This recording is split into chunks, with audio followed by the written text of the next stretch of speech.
마포, 성동, 평당 1억 시대가 왔습니다.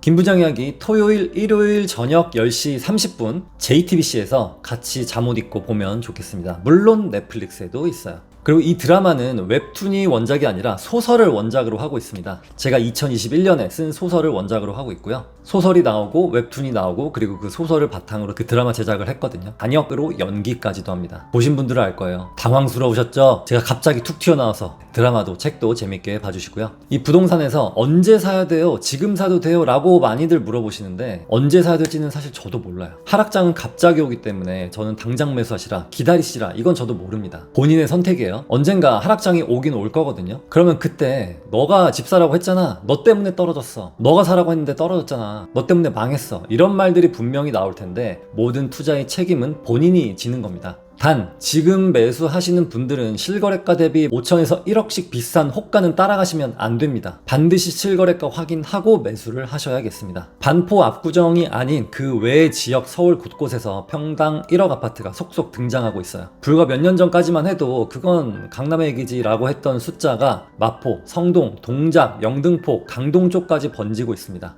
그리고 과천과 분당에까지 번지고 있어요. 물론 잠실은 오래전에 평당 1억이 넘었고요. 하지만 여기서 중요한 질문 하나, 정말 아파트의 가치가 오른 것일까? 아니면 소득이 올라서 그런 것일까? 동작구 흑석동에 있는 아크로리버 하임 전용 84제곱이 34억 6천에 거래가 됐어요. 평당 1억이 넘었고요. 같은 날 전용 5구제곱도 25억 5천만 원에 거래가 되면서 중소형 평형대마저 평당 1억을 넘었습니다. 성동구 옥수동에 있는 이편세상 옥수파크힐스, 이것 역시 5구제곱이 24억 가까이 거래가 되면서 평당 1억이 되었고요. 마포에서는 마포 프레스티지아의 5구제곱이 24억에 거래가 되면서 평당 1억에 합류를 했습니다. 이제 평당 1억이라는 숫자가 강남만의 상징이 아니라 서울 전역 그리고 경기도 핵심지로 번져가는 그런 현실이 되었어요. 서울에서 평당 1억이라는 숫자가 처음 등장한 건 2019년 반포동에 있는 아크로 리버 파크였습니다. 84제곱 시세가 34억, 이 거래가 평당 1억 시대의 시작이었는데 그 뒤를 이은 건 레미안 대치 팰리스 전용 5구제곱이 25억에 거래가 되면서 두 번째로 평당 1억 클럽이 탄생을 했죠. 그리고 2020년도가 되면서 신반포 2차, 아크로 리버 뷰, 레미안 퍼스티지, 반포 자이 같은 반포 주요들이 연이어서 1억 클럽의 이름을 올렸습니다. 그리고 5년 뒤에 이 영향은 강북권으로 번지기 시작했어요.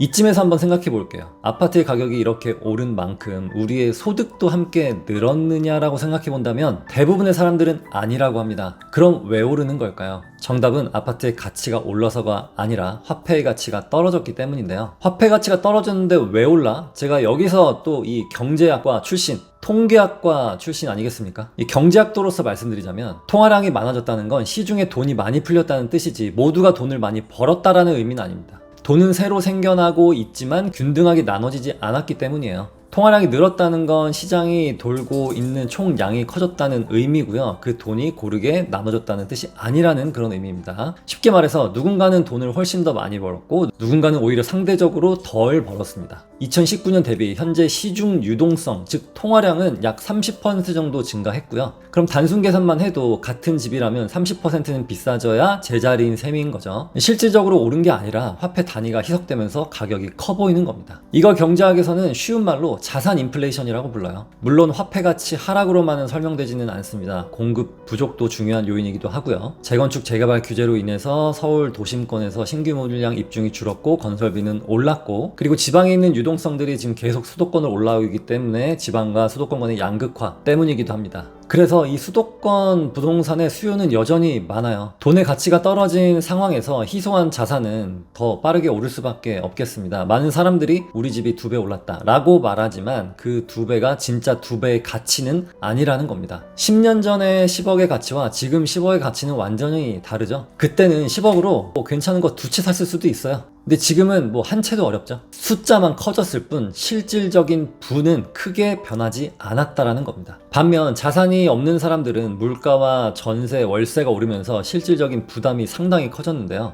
돈이 풀리면 풀릴수록 정부에서는 돈을 많이 쓰면 쓸수록 서민들에게 도움이 되는 것 같지만 실제로는 화폐 가치의 하락에서 한쪽으로의 돈의 쏠림, 자산 가격의 증가로 이어지게 됩니다. 예를 들면 금, 주식, 부동산, 코인 같은 것들이죠. 이렇게 되면은 양극화는 더 심해집니다. 이건 단순한 부동산 문제가 아니라 화폐 시스템 전체가 만들어진 구조적 결과라고 보시면 돼요. 이제 평당 1억이라는 숫자는 우리에게 점점 익숙해질 거예요. 화폐 가치가 계속 떨어지는 한, 통화량이 계속 늘어나는 한, 앞으로 1억은 2억이 될 수도 있습니다. 중요한 건 상대적인 가치죠. 언제나 말씀드리지만 부동산은 상대평가입니다. 화폐 단위로만 집값을 볼 게 아니라 실질 구매력을 봐야 돼요. 예를 들어서 10년 전과 지금의 평균 소득, 물가, 전세가를 비교하면 숫자는 달라졌지만 실제 체감 자산은 그리 달라지지 않았다는 걸 알게 될 겁니다. 그렇다면 지금은 어떤 시점일까요? 제가 느끼기에는 조금 비싸긴 해요. 저렴하다고는 말씀 못 드립니다. 그러나 통화량이 줄지 않는 한 가격이 장기적으로 보면 이게 구조적으로 하락하기는 좀 어려워요. 물론 단기적으로 조정장과 하락장이 있을 겁니다. 장기적으로 보면 자산을 보유하는 게 안전할 수밖에 없어요. 하지만 동시에 자산을 갖지 못한 사람들에게는 이 격차가 점점 더 큰 장벽으로 느껴질 수 있겠죠. 결국 집값이 올랐다는 건 우리의 돈의 가치가 그만큼 약해졌다는 뜻입니다. 그래서 평당 1억이라는 건 사실 뭐 축하할 일도 놀랄 일도 아니에요. 세금만 늘어납니다. 그저 우리가 살아가는 화폐 체계의 현실이고, 과거에도 그렇지만 무엇을 사느냐, 어떤 가치를 지키느냐,